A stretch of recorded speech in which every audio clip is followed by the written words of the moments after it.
हाँ जी, चलिए अब हमने कहा कि क्लोरोफिल क्लोरोप्लास्ट में होता है, तो फिर क्लोरोप्लास्ट कहाँ है, कैसे है? आइए देखें। क्लोरोप्लास्ट कहते कि यह पत्तों में पाया जाता है, और अगर हम क्लोरोप्लास्ट की संरचना देखें, स्ट्रक्चर देखें क्लोरोप्लास्ट का, तो क्लोरोप्लास्ट के स्ट्रक्चर में कहता है कि यह दोहरी झिल्ली से घिरा हुआ अंगक है, जिसमें अपना खुद का न्यूक्लियोइड होता है। यह दोहरी झिल्ली से घिरा अंगक है, और इसमें चपटी आकृतियों के ढेर होते हैं। जैसे हम कहते हैं कि सिक्कों का एक ढेर बना दे, तो इस प्रकार के चपटी आकृतियों के ढेर होते हैं जो आपस में एक दूसरे से जुड़े हुए होते हैं। तो ये आपस में एक दूसरे से जुड़े हुए होते हैं, और इन्हीं जो ढेर हैं चपटी संरचनाओं के, इनमें हरे रंग का वर्णक, जिसे हम क्लोरोफिल कहते हैं, क्लोरोफिल इन्हीं चपटी संरचनाओं में विद्यमान होता है। तो ये हैं आपस में जुड़े हुए जो स्ट्रोमा लैमेली के द्वारा जुड़े रहते हैं, और इसका अपना केंद्रक होता है, अपना न्यूक्लियोइड होता है, डीएनए खंड होता है। इनको हम ग्रेना कहते हैं, ग्रेना। तो ये जो ग्रेना है या स्ट्रोमा लैमेली है, इन्हीं में विद्यमान होता है क्लोरोफिल, जो कि सूर्य के प्रकाश को पकड़ता है, और सूर्य के प्रकाश को पकड़कर इसको बदलता है रासायनिक ऊर्जा। ये है क्लोरोप्लास्ट। अब जो हमने कहा कि क्लोरोफिल प्रकाश ऊर्जा को अवशोषित करता है, वही जो क्लोरोफिल, इनमें क्लोरोप्लास्ट के अंदर जो क्लोरोफिल होता है, ये क्लोरोफिल इस सूर्य के प्रकाश को पकड़ता है, और सूर्य के प्रकाश को पकड़कर इसको रासायनिक ऊर्जा में परिवर्तित कर देता है। इसलिए हम क्लोरोप्लास्ट को कोशिका का रसोई घर भी कहते हैं। क्यों? क्योंकि इसमें भोजन का संश्लेषण होता है। तो इस प्रकार से ये क्लोरोप्लास्ट और क्लोरोफिल क्लोरोप्लास्ट के अंदर विद्यमान होता है। फिर आता है कि जो पौधे कार्बन डाइऑक्साइड वायुमंडल से लेते हैं, वो वायुमंडल से किस प्रकार लेते हैं? पौधे के पत्तों में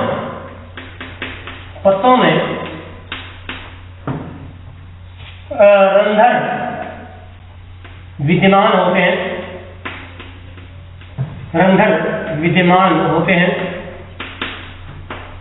जिन्हें स्टोमेटा कहते हैं। स्टोमेटा। अब ये जो स्टोमेटा है, ये पत्तों के अंदर विद्यमान होते हैं, क्लोरोप्लास्ट भी पत्तों के अंदर विद्यमान होते हैं। जो हरा भाग होता है पत्ते का, उसमें क्लोरोप्लास्ट पाए जाते हैं, और क्लोरोप्लास्ट में पर्णहरिम नाम का वर्णक पाया जाता है।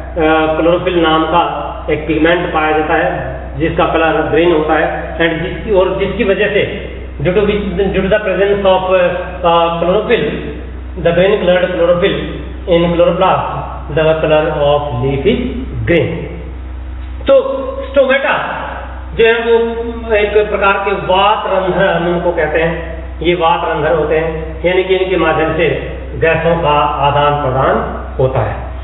तो पत्ते की यदि हम संरचना देखें, क्योंकि क्लोरोप्लास्ट भी पत्ते के अंदर होते हैं और जो स्टोमेटा है वो भी पत्ते के अंदर होते हैं। तो यदि हम पत्ते की संरचना देखें तो पत्ते की संरचना में हम ये कहते हैं कि आंतरिक एंडोडर्मिस जो अंदर की परत होती है, एंडोडर्मिस इसको हम कहते हैं। तो ये एंडोडर्मिस है, और एंडोडर्मिस के अंदर पत्ते के जो स्थायी और स्थायी ऊतक होते हैं, जिनको हम संवहन ऊतक कहते हैं, वो पाए जाते हैं। और इन संवहन ऊतक में दारोतक और पोषवा ऊतक होते हैं। तो ये दारोतक और पोषवा ऊतक पाए जाते हैं जो कि भोजन और जल का परिवहन करते हैं। इसके अंदर ये हम बनाते हैं जाइलम, और जाइलम के जो बीच में जगह है, उस जगह में पाया जाता है फ्लोएम। तो ये जैसे जैसे हम जाते हैं परिधि की ओर, इनका आकार थोड़ा सा छोटा होता चला जाता है। तो ये है जाइलम, इसको हम जाइलम कहते हैं। और इसके बीच में जो बाकी जगह है, इसमें होता है फ्लोएम। ये फ्लोएम है। तो जाइलम और फ्लोएम पौधे के जो मिडरी भाग होता है, जिसको हम पत्ते के बीच में जो मोटी रेखा होती है, उसको मिडरिब कहते हैं। तो ये मिडरिब में जाइलम और फ्लोएम पाए जाते हैं। और जो मिडरिब के दोनों ओर पत्ते का जो फलक होता है, जो भाग होता है, उसमें आप देखते हैं कि हरे रंग का पदार्थ भरा होता है। तो उसमें जो मेसोफिल होता है, और मेसोफिल के अंदर जो क्लोरोप्लास्ट है वो बहुत ज़्यादा मात्रा में होते हैं, इसलिए उनका रंग हरा होता है। तो ये जाइलम और फ्लोएम, जो कि ये वाला भाग है फ्लोएम, इसके बाहर जो है ऊपर की हम अगर देखें तो ये है ऊपरी एपिडर्मिस हम ले लें, और ये पत्ते की निचली एपिडर्मिस अगर हम लें तो ये है ऊपरी एपिडर्मिस। और एपिडर्मल कोशिकाएं जो है लंबी दंडाकार कोशिकाएं होती हैं।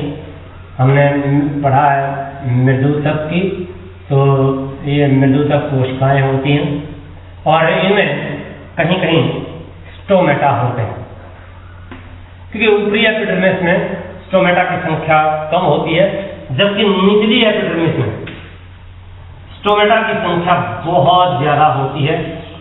तो इसीलिए अगर आप पत्ते को देखें ध्यान से, तो निचला भाग जो है वो ज़्यादा हरा होता है, और ऊपरी भाग अपेक्षाकृत कम हरा होता है।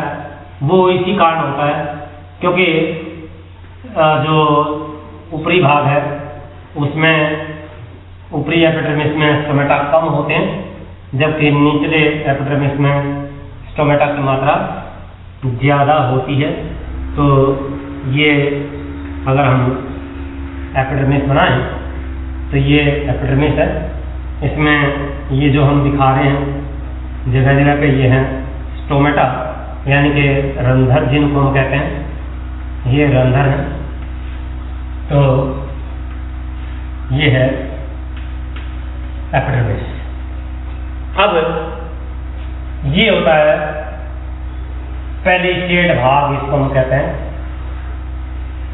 पेलिसेड कोशिकाएं होती हैं, इनमें जो हरे रंग के क्लोरोप्लास्ट ज़्यादा मात्रा में पाए जाते हैं, अपेक्षाकृत इनकी मात्रा अधिक होती है क्लोरोप्लास्ट की, और इसलिए ये हरे ज़्यादा होते हैं। तो ये पेलिसेड, और इसका जो बाकी भाग लगता है ये है, हम अगर लें तो ये मीजोफिल भाग लगता है, जिसमें वायवीय रिक्तिकाएं होती हैं, और ये वायवीय रिक्तिकाएं विद्यमान होती हैं। तो ये प्रत्यक्ष या परोक्ष रूप से जाइलम और फ्लोएम से जुड़ी होती हैं, इसके संपर्क में होती हैं, और इनमें भी क्लोरोप्लास्ट विद्यमान होते हैं। तो इस प्रकार से ये जो वायवीय रिक्तिकाएं बचती हैं, ये पत्ते को हल्का बना देती हैं। इसीलिए आप देखते हैं कि पत्ता पानी में तैरता रहता है, क्योंकि उसके अंदर मीजोफिल भाग होता है, और पेलिसेड भाग जो है वो उसमें कोशिकाएं एक दूसरे से बिल्कुल सटी हुई होती हैं, जबकि मीजोफिल भाग में अपेक्षाकृत कोशिकाओं की संख्या कम होती है। लेकिन ये कोशिकाएं एक दूसरे के संपर्क में होती हैं, और इन्हीं से ये जल और आवश्यक पोषक तत्व ग्रहण करती हैं।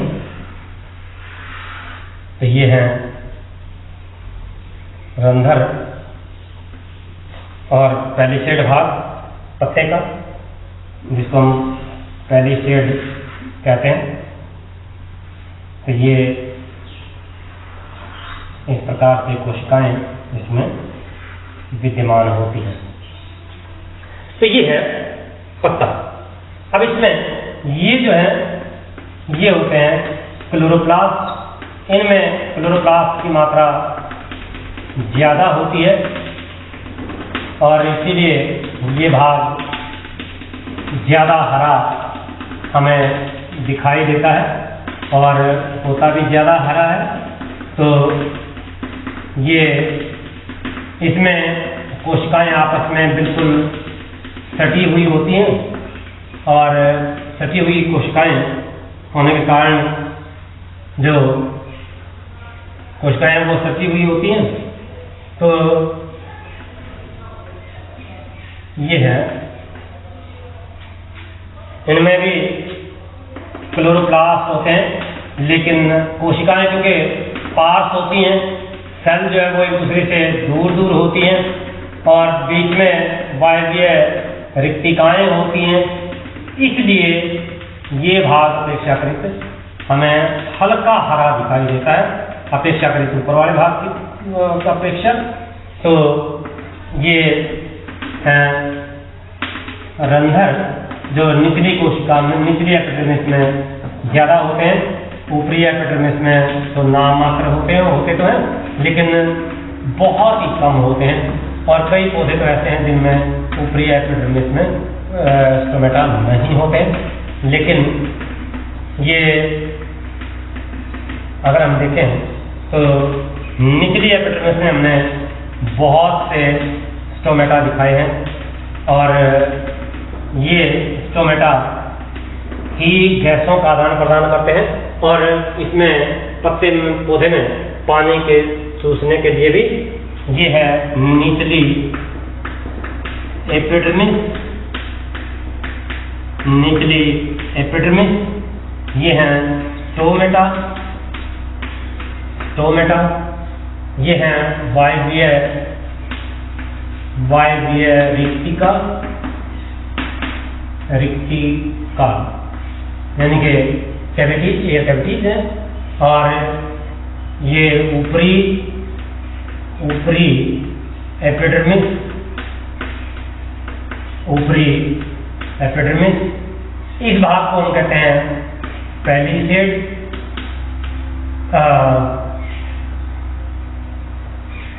ये भाग जो है पैलिसेड और इसको कहते हैं मीजोफिल, मीजोफिल। तो ये है ये एंडोडर्मिस, एंडोडर्मिस, ये है जाइलम, ये है फ्लोएम, फ्लोएम। तो ये पत्ते की संरचना होती है और इसमें ऊपरी और निचली जो एपिडर्मिस हैं, इनमें से निचली एपिडर्मिस में स्टोमेटा की संख्या अधिक होती है जबकि ऊपरी एपिडर्मिस में कम होती है या नाममात्र होती है। तो ये है स्टोमेटा। अब स्टोमेटा के माध्यम से गैसों का आदान प्रदान होता है। कैसे होता है वो हम देखते हैं कि जब स्टोमेटा खुलते हैं, यदि हम स्टोमेटा की संरचना को देखें तो जो स्टोमेटा की संरचना है उसमें हम अगर देखें तो स्ट्रक्चर ऑफ स्टोमेटा, स्टोमेटा की संरचना, स्ट्रक्चर ऑफ स्टोमेटा, इसमें कहता है कि यह दो रक्षक कोशिकाओं से घिरा होता है जिनकी आंतरिक दीवारें मोटी होती हैं। ये बीन शेप के आकार की होती हैं। तो ये हैं रक्षक कोशिकाएं और इन रक्षक कोशिकाओं में ये स्टोमेटा होते हैं, क्लोरोप्लास्ट होते हैं जो कि प्रकाश संश्लेषण का कार्य करते हैं। ये स्टोमेटा क्लोरोप्लास्ट, तो ये क्लोरोप्लास्ट इनमें विद्यमान होते हैं जो कि प्रकाश संश्लेषण का कार्य करते हैं। तो ये रक्षक कोशिकाएं हैं, रक्षक कोशिका जिनको हम गार्ड कोशिकाएं कहते हैं। गार्ड कोशिका, guard cell, it is surrounded by two guard cells. The inner wall of the guard cells are thick as compared to the outer walls. बाहरी दीवार पतली होती है, आंतरिक दीवारें मोटी होती हैं। अब आता है स्टोमेटा का खुलना और बंद होना, opening and closing of stomata. अगर हम खुलना देखें कि स्टोमेटा खुलते कैसे हैं। स्टोमेटा के खुलने में क्या कहता है कि जब सूर्य की धूप रक्षक कोशिकाओं पर पड़ती है, जब सूर्य की धूप रक्षक कोशिकाओं पर पड़ती है तब क्लोरोप्लास्ट प्रकाश संश्लेषण करते हैं। और प्रकाश संश्लेषण की प्रक्रिया हमने कही थी कि प्रकाश संश्लेषण की प्रक्रिया के दौरान CO2 प्लस H2O कंज्यूम होते हैं और सूर्य के प्रकाश की उपस्थिति में क्लोरोफिल की सहायता से ग्लूकोज बनता है और ऑक्सीजन विमोचित होती है। तो इस प्रकार से जो जल रक्षक कोशिकाओं में विद्यमान है वो प्रकाश संश्लेषण की प्रक्रिया के दौरान खर्च हो जाता है। यहाँ पर हम देख रहे हैं 6 अणु, जो 12 अणु को जल के लिए जाते हैं, लेकिन 6 अणु निकल जाते हैं, तो 6 अणु तो खत्म हो जाते हैं इस दौरान प्रकाश संश्लेषण की प्रक्रिया के दौरान। तो प्रकाश संश्लेषण की प्रक्रिया के दौरान जब जल खर्च होता है तब रक्षक कोशिकाएं सिकुड़ जाती हैं, और जब रक्षक कोशिकाएं सिकुड़ती हैं तो रक्षक कोशिकाओं के सिकुड़ने के कारण इनकी आंतरिक दीवार, जो हमने कही थी कि जो इनकी आंतरिक दीवार है, वो आंतरिक दीवार जो कि सीधी थी अब बीच में से थोड़ी सी अंदर की ओर मुड़ जाती है, इस प्रकार से। क्योंकि जब कोशिकाएं पिचकती हैं तो जो मोटी दीवारें होती हैं वो अंदर की ओर पिचक जाती हैं, और इनके बीच में एक छिद्र बन जाता है। इसको कहते हैं स्टोमेटा का खुलना। इस प्रकार से स्टोमेटा खुल जाते हैं। फिर स्टोमेटा का बंद होना। स्टोमेटा बंद कैसे होते हैं कि जब सूर्यास्त होता है तब प्रकाश संश्लेषण की प्रक्रिया बंद हो जाती है, लेकिन रक्षक कोशिकाओं का डिप्टी अधिक होने के कारण ये अपने पड़ोसी कोशिकाओं से, जो पड़ोसी कोशिकाएं हैं, इन पड़ोसी कोशिकाओं से ये पानी अवशोषित कर लेती हैं, और जब पड़ोसी कोशिकाओं से जल अवशोषित करती हैं तो इनमें पानी की सांद्रता अधिक हो जाती है, पानी की मात्रा अधिक हो जाती है, जिसके कारण इनकी आंतरिक दीवार फूल जाती है।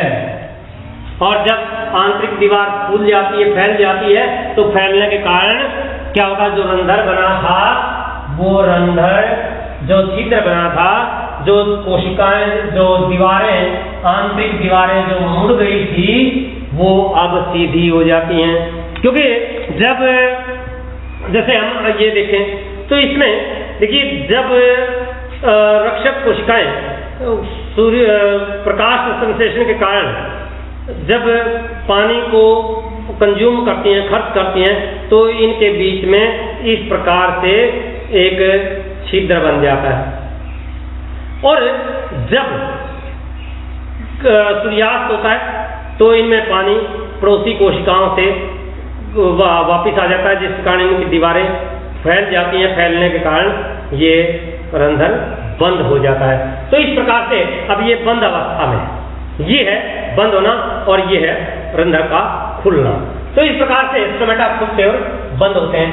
अब हम अगर देखें कि स्टोमेटा के माध्यम से गैसों का आदान प्रदान होता है, तो ये स्टोमेटा यहाँ पर, ये जो रंध्र है वो एपिडर्मिस में विद्यमान होते हैं और निचली एपिडर्मिस में अधिक होते हैं, ऊपरी एपिडर्मिस में नाम मात्र होते हैं। तो इस प्रकार से स्टोमेटा खुलते और बंद होते हैं। इस प्रकार से स्टोमेटा का खुलना और बंद होना होता है। इसके बाद आता है कि हमने कहा कि जो प्रकाश संश्लेषण की प्रक्रिया है वो क्लोरोफिल के कारण होती है, और प्रकाश संश्लेषण की प्रक्रिया के दौरान जल, कार्बन डाइऑक्साइड, सूर्य का प्रकाश और क्लोरोफिल चारों ही आवश्यक है। यदि इनमें से कोई भी नहीं है तो प्रकाश संश्लेषण की प्रक्रिया नहीं हो पाती है। उसके लिए हम प्रयोग करते हैं कि प्रयोग के द्वारा हम कहते हैं कि किस प्रकार से हम दर्शा सकते हैं कि जल की आवश्यकता होती है, किस प्रकार से क्लोरोफिल की आवश्यकता होती है। तो उसके लिए हम प्रयोग करते हैं, एक्सपेरिमेंट करते हैं to show that these are